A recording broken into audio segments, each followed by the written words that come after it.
ଆକାଶବାଣୀ।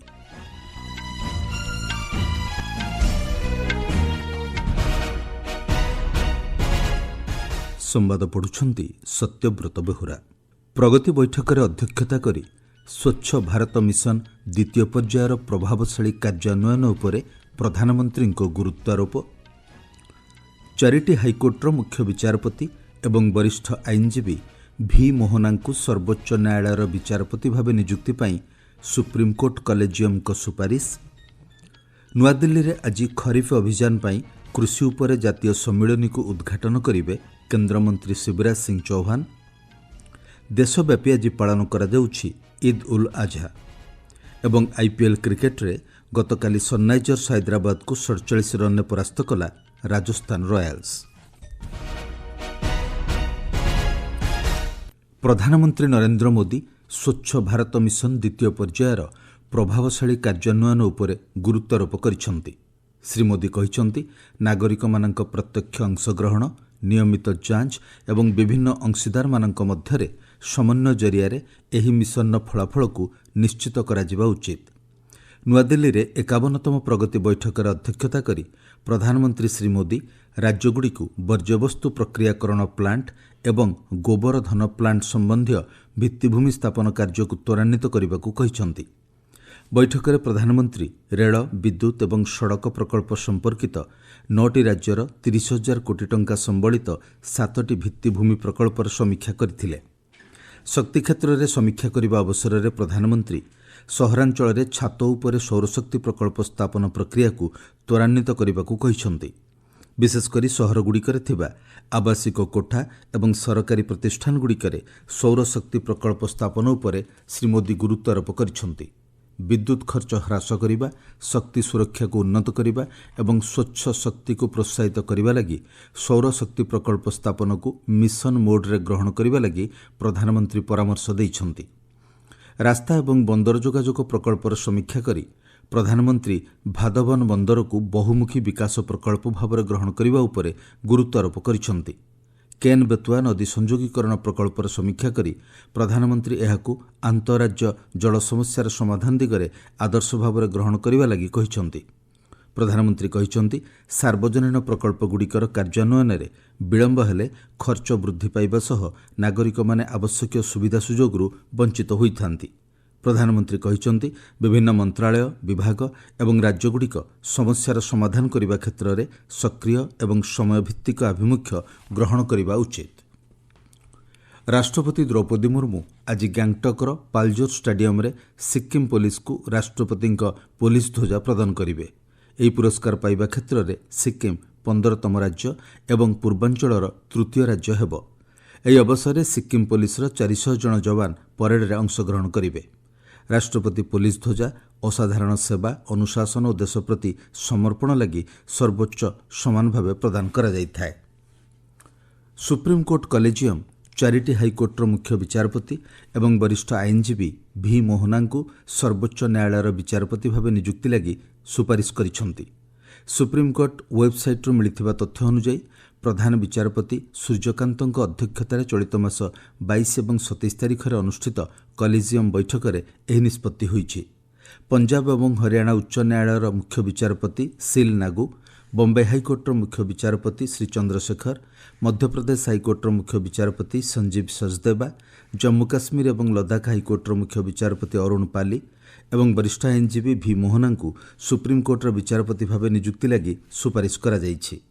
ସର୍ବୋଚ୍ଚ ନ୍ୟାୟାଳୟରେ ପ୍ରଧାନ ବିଚାରପତିଙ୍କ ସମେତ ଏବେ 32 ଜଣ ବିଚାରପତି ରହିଛନ୍ତି। ଆସନ୍ତା ମାସରେ 2 ଜଣ ବିଚାରପତି ଅବସର ଗ୍ରହଣ କରିବେ। ପୂର୍ବରୁ ସୁପ୍ରିମକୋର୍ଟରେ ବିଚାରପତିଙ୍କ ସଂଖ୍ୟା 34ରୁ 38କୁ ବୃଦ୍ଧି କରିବା ଲାଗି ଅଧ୍ୟାଦେଶ ଜାରି କରାଯାଇଥିଲା।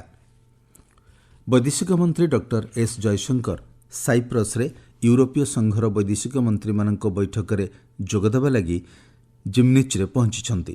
ସାମାଜିକ ଗଣମାଧ୍ୟମ ପୋଷ୍ଟରେ ବୈଦେଶିକ ମନ୍ତ୍ରୀ ଡକ୍ଟର ଜୟଶଙ୍କର ୟୁରୋପୀୟ ଆୟୋଗର ଉପାଧ୍ୟକ୍ଷ କାଜା କଲାସ ଏବଂ ସାଇପ୍ରସର ବୈଦେଶିକ ମନ୍ତ୍ରୀ ଡକ୍ଟର କନଷ୍ଟାଣ୍ଟିନସ୍ କୋମ୍ବୋଜଙ୍କୁ ନିମନ୍ତ୍ରଣ ପାଇଁ ଧନ୍ୟବାଦ ଜଣାଇଛନ୍ତି।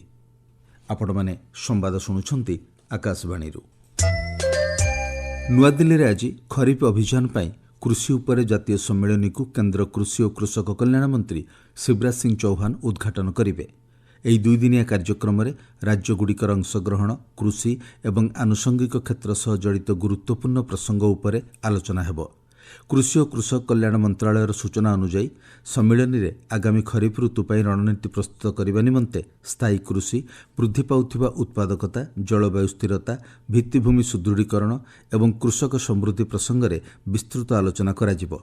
ସମ୍ମିଳନୀରେ ରାଜ୍ୟ ସରକାର, ICAR, କୃଷି ପ୍ରତିଷ୍ଠାନ ଏବଂ ଅନ୍ୟାନ୍ୟ ଅଂଶୀଦାରମାନଙ୍କ ବରିଷ୍ଠ ଅଧିକାରୀମାନେ ଯୋଗଦେବେ।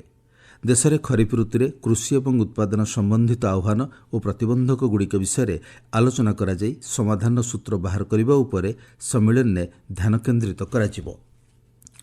ଜାତୀୟ ମହିଳା କମିଶନ NCW ଭାରତରେ ମୁସଲିମ ମହିଳାଙ୍କ ଅଧିକାର ଉପରେ ଏକ ବିସ୍ତୃତ ରିପୋର୍ଟ କେନ୍ଦ୍ର ଗୃହ ମନ୍ତ୍ରଣାଳୟ, ମହିଳା ଏବଂ ଶିଶୁ ବିକାଶ ମନ୍ତ୍ରଣାଳୟ ଓ ସଂଖ୍ୟାଲଘୁ ବ୍ୟାପାର ମନ୍ତ୍ରଣାଳୟକୁ ପ୍ରଦାନ କରିଛନ୍ତି।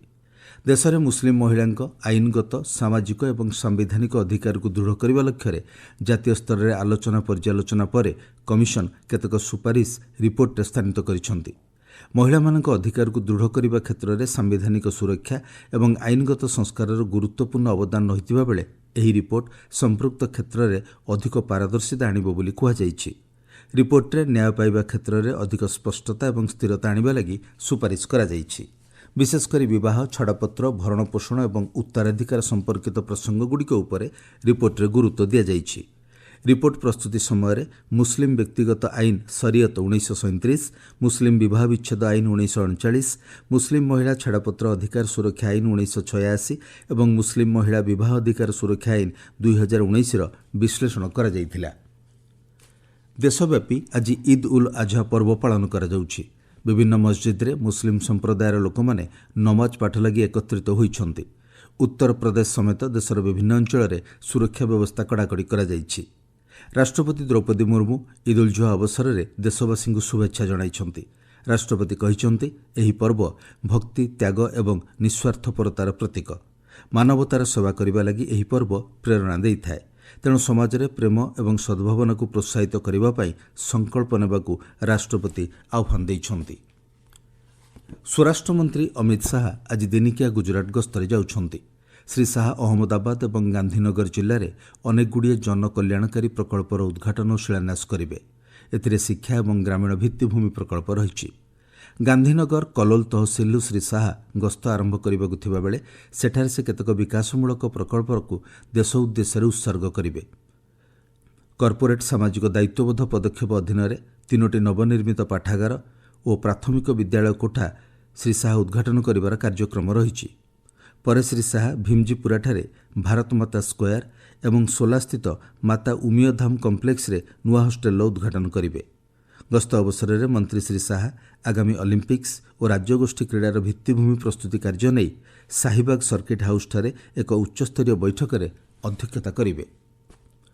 କେନ୍ଦ୍ରୀୟ ମାଧ୍ୟମିକ ଶିକ୍ଷା ପରିଷଦ CBSE ହାଇଦ୍ରାବାଦସ୍ଥିତ କୋଏମ୍ଟ ଏଡୁଟେକ୍ ନାମକ ଶିକ୍ଷାଗତ ପ୍ରଯୁକ୍ତିବିଦ୍ୟା କମ୍ପାନୀ ସହ ପରୀକ୍ଷା ମୂଲ୍ୟାଙ୍କନ ସମ୍ପର୍କିତ ଚୁକ୍ତି କରାଯିବାରେ ଥିବା ତ୍ରୁଟି ବିଷୟକୁ ପ୍ରତ୍ୟାଖ୍ୟାନ କରିଛି।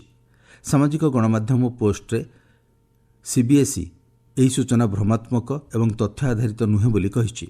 ସମ୍ପୃକ୍ତ ସଂସ୍ଥାକୁ ଚୁକ୍ତି ପ୍ରଦାନ କରିବା କ୍ଷେତ୍ରରେ ସାଧାରଣ ଆର୍ଥିକ ନିୟମ ପ୍ରୋଟୋକଲ ପାଳନ କରାଯାଇଥିବା କୁହାଯାଇଛି। ଗତବର୍ଷ ଅଗଷ୍ଟ ମାସରେ କେନ୍ଦ୍ରୀୟ ପବ୍ଲିକ୍ ପ୍ରୋକ୍ୟୁରମେଣ୍ଟ ପୋର୍ଟାଲରେ 2026 ବୋର୍ଡ ପରୀକ୍ଷା ପାଇଁ ଉତ୍ତର ପୁସ୍ତିକାର ଡିଜିଟାଲ ମୂଲ୍ୟାୟନ ପାଇଁ RFP ଜାରି କରାଯାଇଥିଲା ଏବଂ ଯୋଗ୍ୟ ବିଡରଙ୍କୁ ଚୁକ୍ତି ପ୍ରଦାନ କରାଯାଇଥିଲା ବୋଲି CBSE କହିଛି। IPL କ୍ରିକେଟରେ ନୂଆ ଚଣ୍ଡିଗଡ଼ରେ ଗତ ସନ୍ଧ୍ୟାରେ ଅନୁଷ୍ଠିତ ଏଲିମିନେଟର ପର୍ଯ୍ୟାୟ ମ୍ୟାଚ୍ରେ ରାଜସ୍ଥାନ ରୟାଲ୍ସ 47 ରନ୍ରେ ସନ୍ରାଇଜର୍ସ ହାଇଦ୍ରାବାଦକୁ ପରାସ୍ତ କରିଛି। 244 ରନ୍ର ବିଜୟ ଲକ୍ଷ୍ୟକୁ ପିଛା କରି ସନ୍ରାଇଜର୍ସ ହାଇଦ୍ରାବାଦ 19 ଓଭର 2ଟି ବଲ୍ରେ 196 ରନ୍ କରିବାକୁ ସକ୍ଷମ ହୋଇଥିଲା। ପ୍ରଥମେ ବ୍ୟାଟିଂ କରି ନିର୍ଦ୍ଧାରିତ 20 ଓଭରରେ ରାଜସ୍ଥାନ ରୟାଲ୍ସ 8 ୱିକେଟ୍ ବିନିମୟରେ 243 ରନ୍ ସ୍କୋର କରିଥିଲା। ବୈଭବ ସୂର୍ଯ୍ୟବଂଶୀଙ୍କୁ ପ୍ଲେୟାର ଅଫ୍ ଦ ମ୍ୟାଚ୍ ଘୋଷଣା କରାଯାଇଥିଲା। ଆସନ୍ତାକାଲି ଦ୍ୱିତୀୟ କ୍ୱାଲିଫାୟାର ମ୍ୟାଚ୍ରେ ରାଜସ୍ଥାନ ରୟାଲ୍ସ ଏବଂ ଗୁଜରାଟ ଟାଇଟନ୍ସ ମଧ୍ୟରେ ମ୍ୟାଚ୍ ଅନୁଷ୍ଠିତ ହେବ। ଆସନ୍ତା ରବିବାର ଦିନ ଅହମ୍ମଦାବାଦର ନରେନ୍ଦ୍ର ମୋଦି ଷ୍ଟାଡିୟମରେ ଫାଇନାଲ୍ ମ୍ୟାଚ୍ ଖେଳାଯିବ। ମୁଖ୍ୟ ସମ୍ବାଦ ପୁଣି ଥରେ। ପ୍ରଗତି ବୈଠକରେ ଅଧ୍ୟକ୍ଷତା କରି ସ୍ୱଚ୍ଛ ଭାରତ ମିଶନ ଦ୍ୱିତୀୟ ପର୍ଯ୍ୟାୟର ପ୍ରଭାବଶାଳୀ କାର୍ଯ୍ୟାନ୍ୱୟନ ଉପରେ ପ୍ରଧାନମନ୍ତ୍ରୀଙ୍କ ଗୁରୁତ୍ୱାରୋପ। ଚାରୋଟି ହାଇକୋର୍ଟର ମୁଖ୍ୟ ବିଚାରପତି ଏବଂ ବରିଷ୍ଠ ଆଇନଜୀବୀ ଭି ମୋହନାଙ୍କୁ ସର୍ବୋଚ୍ଚ ନ୍ୟାୟାଳୟର ବିଚାରପତି ଭାବେ ନିଯୁକ୍ତି ପାଇଁ ସୁପ୍ରିମକୋର୍ଟ କଲେଜିୟମଙ୍କ ସୁପାରିଶ। ନୂଆଦିଲ୍ଲୀରେ ଆଜି ଖରିଫ ଅଭିଯାନ ପାଇଁ କୃଷି ଉପରେ ଜାତୀୟ ସମ୍ମିଳନୀକୁ ଉଦ୍ଘାଟନ କରିବେ କେନ୍ଦ୍ରମନ୍ତ୍ରୀ ଶିବରାଜ ସିଂ ଚୌହାନ।